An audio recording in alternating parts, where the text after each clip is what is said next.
Estoniyada səfərdə olan Ermənistanın baş naziri Nikol Paşinyanın Türkiyə və Böyük Britaniya kəşfiyyat rəhbərləri ilə gizli görüş keçirdiyi iddia edilir. Ermənistan mətbuatının məlumatına görə qapalı iclasda Zəngəzur dəhlizinin açılmasına dair fikir mübadiləsi də aparılıb. Gizli görüşdə Paşinyana nələr deyilib? Sujetdə biləcəyik. Estoniyada səfərdə olan Ermənistanın baş naziri Nikol Paşinyanın Türkiyə və Böyük Britaniyanın xarici kəşfiyyat xidmətinin rəhbərləri ilə gizli görüş keçirdiyinə dair iddialar səsləndirilir. İbrahim Kalın və Richard Moorla aparılan qapalı müzakirənin gündəliyində iki əsas məsələ yer alıb. Türkiyə-Ermənistan münasibətlərinin normallaşması və Cənubi Qafqazda kommunikasiyaların açılması. Aydındır ki, hər iki istiqamət Bakı ilə İrəvan arasında razılaşmaların əldə olunmasından, xüsusilə də Zəngəzur dəhlizinin açılmasından birbaşa asılıdır. Layihənin reallaşması təkcə Azərbaycan və Ermənistan üçün deyil, eləcə də regional güclər üçün strateji əhəmiyyət daşıyır. Məsələn, dəhlizin açılması Türkiyənin Cənubi Qafqaz və Orta Asiya ilə quru bağlantısını təmin etməklə bölgədəki təsirini gücləndirəcək. Digər tərəfdən Böyük Britaniya açıq şəkildə dilə gətirməsə də Pekin-London marşrutunda təsir imkanlarını genişləndirmək üçün koridorun reallaşmasında maraqlıdır. Bu baxımdan Kalın-Moor-Paşinyan görüşü regional balansların yenidən qurulması kontekstində önəmli siyasi hadisə kimi qiymətləndirilir. Böyük Britaniyada maraqlıdır ki, Ermənistanın Azərbaycan arasında sülh müqaviləsi bağlanan sonra orta dəhliz proyekti işə düşsün.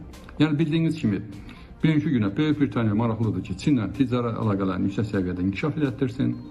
Çünki orta dəhliz, belə deyək də, bu Azərbaycanla Ermənistan arasında olan bu Zəngəzur dəhlizindən keçir və bu dəhlizin açılması əlbəttə ki, Çindən